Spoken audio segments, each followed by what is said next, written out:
humans laugh at monsters. They point at the grotesque, the violent, the damned, and pretend they are different.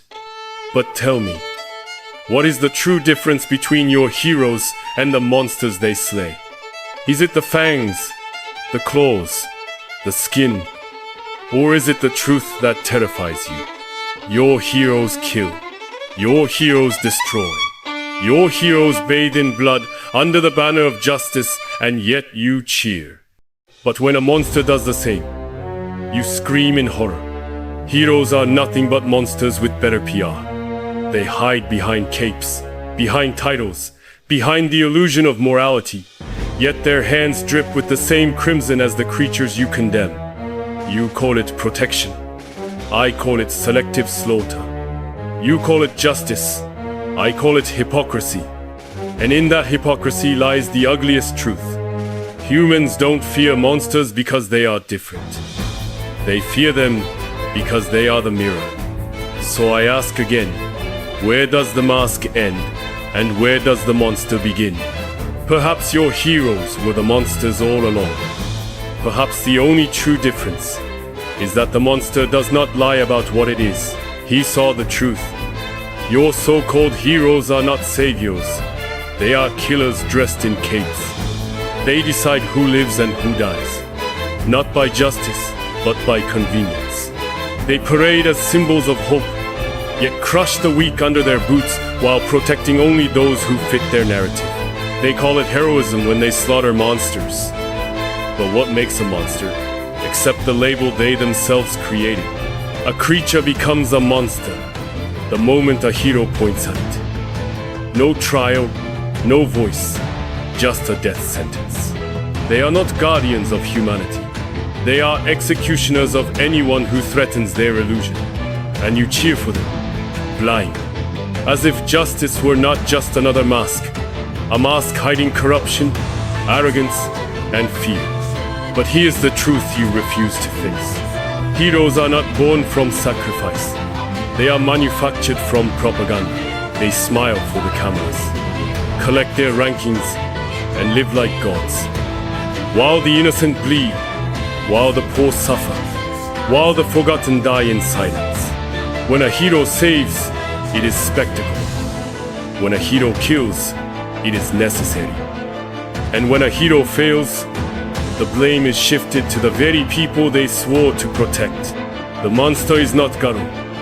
The monster is the system that worships false idols and calls it justice. And every time you cheer for them, you prove Garou right. Because deep down, you don't want truth. You want comfort. You don't want justice. You want entertainment. Garou despised that hypocrisy.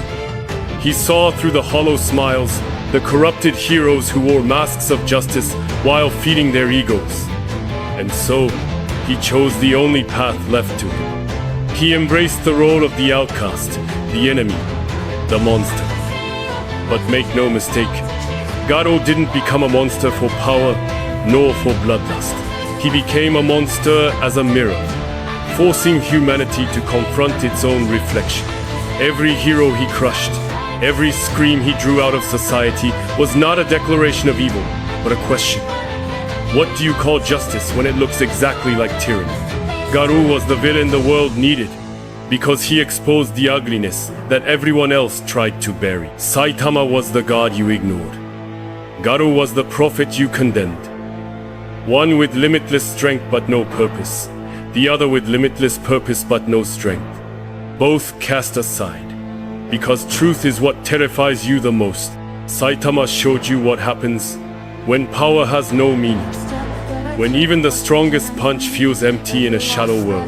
Garou showed you what happens when meaning has no power. When a man's vision is crushed because it threatens the comfortable lies you worship. You wanted heroes who looked noble, not monsters who exposed your flaws. You cheered for gods who could destroy cities in a punch, but silenced prophets who dared to reveal the corruption behind your justice. That's why Saitama is your idol, but never your savior. And Garou is your enemy, but always your mirror. Because deep down, you don't fear monsters. You fear the truth they carry. So I ask you, Was Garou truly wrong? Or was he simply the only one ruthless enough to expose the truth you already felt deep inside? The truth that heroes are not pure, that justice is not absolute, and that monsters are only born when the world refuses to listen. Think about it. When society praises one man, it must condemn another. When a hero is worshipped, someone else must be cast aside as a villain. But what if the villain is nothing more than a man who refused to kneel to a broken system? Garou wasn't chaos for the sake of chaos. He was the reflection of everything humanity hides. He showed us that the line between monster and savior is razor thin, and maybe the real monsters are the ones who wear capes and smile while serving their own egos. Maybe Garou wasn't a villain at all. Maybe he was the mirror you've been too afraid to look into. The mirror that whispers. If the world called you a monster, would you fight it? Or would you become exactly what they fear? Garou wasn't humanity's monster. He was its reflection. Every punch he threw wasn't just violence. It was a mirror shattering in your face, showing you the truth you've spent your whole life running from. He didn't expose the weakness of heroes. He exposed the weakness of people. Because deep down, humanity doesn't want justice. It wants power. And that reflection, that brutal honesty, doesn't fade when the fight ends. It haunts you. It lingers in the silence after the applause, in the hollowness behind every smile, in the corruption that festers beneath every system you pretend to trust. Garou was the ghost of human hypocrisy, the living embodiment of the truth that no one dared to admit.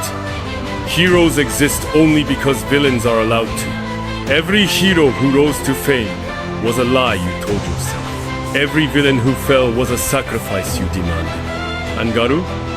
He stood in the middle, spitting on both, tearing down the illusion, forcing you to look at the ugliness you created. He was never the monster. He was the shadow of everything you already are. Your fear, your rage, your hunger for dominance. He didn't come from the outside. He was born from inside you. And that's why you'll never escape him. Because when the masks fall, when the capes burn, when the titles mean nothing, the last thing left standing in the ashes will be Garou. Your reflection, your truth, your monster.